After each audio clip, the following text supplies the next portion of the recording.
We've got an omega block making complex work of our weather pattern, and the famous omega block is two low pressure systems on either side of a ridge of high pressure, and you can see that ridge just right in the middle of the United States and allowing that warm air into the region, and that's why we're going to enjoy some beautiful days here throughout the remainder of the week. Hello, I'm meteorologist Brad Warner from Region Weather Live, your YouTube source for weather across the Dakotas and Minnesota. Watch as I put this into motion with this low pressure here, and we've got a little one here, and this one kind of meanders underneath and slides up to the north and west throughout time period here.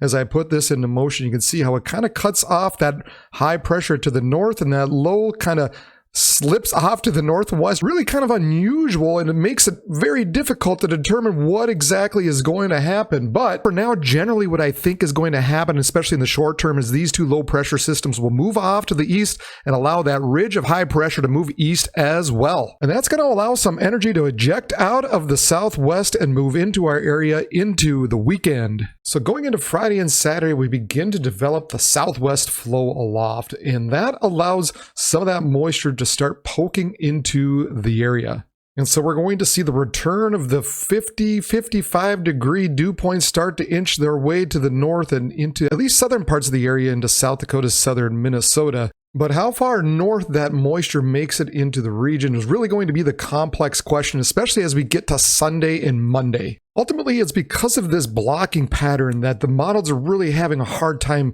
figuring out what to do with all these disturbances that are trying to make its way across from the west to the east. In fact, if we look at the different models and where they predict the jet stream is going to be on Sunday, we get a variability here. We get a bunch of different solutions. This is the European model.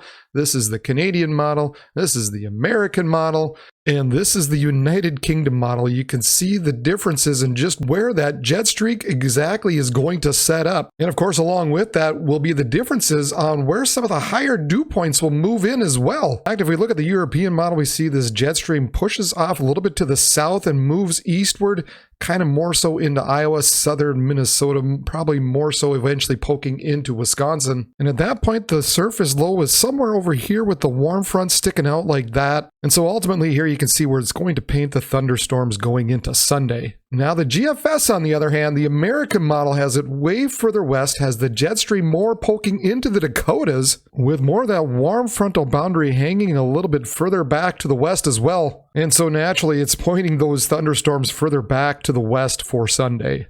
And so what I think we will have is, other than some rain shower activity throughout the day on Wednesday up in the Arrowhead region, because they just can't seem to get out of the clouds up there lately, you're going to have another day of some clouds and a few showers possible. And then as we get to Friday, we're going to get these chances of showers and some thunderstorms, mainly across the southern portion of our region, across southern South Dakota, southern Minnesota. And then as we get into Friday night and Saturday morning, we're probably going to see some more thunderstorms develop across the Dakotas and southern Minnesota. This looks to be kind of one of those projects where we got the strong southerly low-level winds that are kind of poking these storms and getting them going into the morning hours on Saturday morning. But I think beyond that, as we get a little more into Saturday afternoon and into Sunday, becomes more the question mark on what exactly is going to happen. We're probably just going to have to wait and see that one out.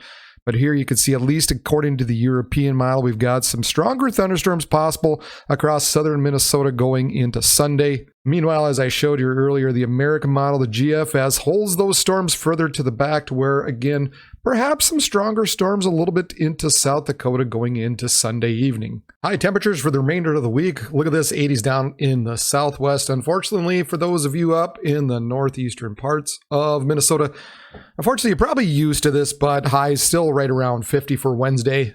Thursday, more of the same, 80 degrees roughly down in the south and west to 45 only up in the Arrowhead. Friday cools off just a little bit, as we're going to be seeing high temperatures only in the 60s to low 70s, and again right around 50 up in the northeast. Saturday, a bit of a rebound, mid 60s to mid 70s, and boy, look at you guys up in Grand Portage and Grand Marais, 55 wonderful degrees. And it gets even better for Sunday, 60 degrees finally up there, otherwise mid 60s to mid 70s for highs on Sunday, and generally about the same going into Monday, mid 60s to the north to mid 70s down in the south.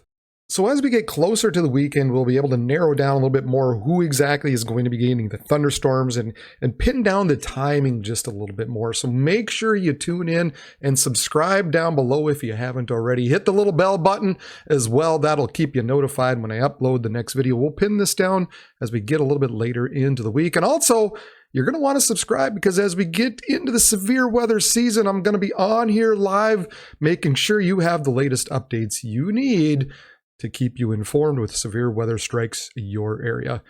All right, everybody, for Region Weather Live, I'm meteorologist Brad Warner. Everybody, have a good day.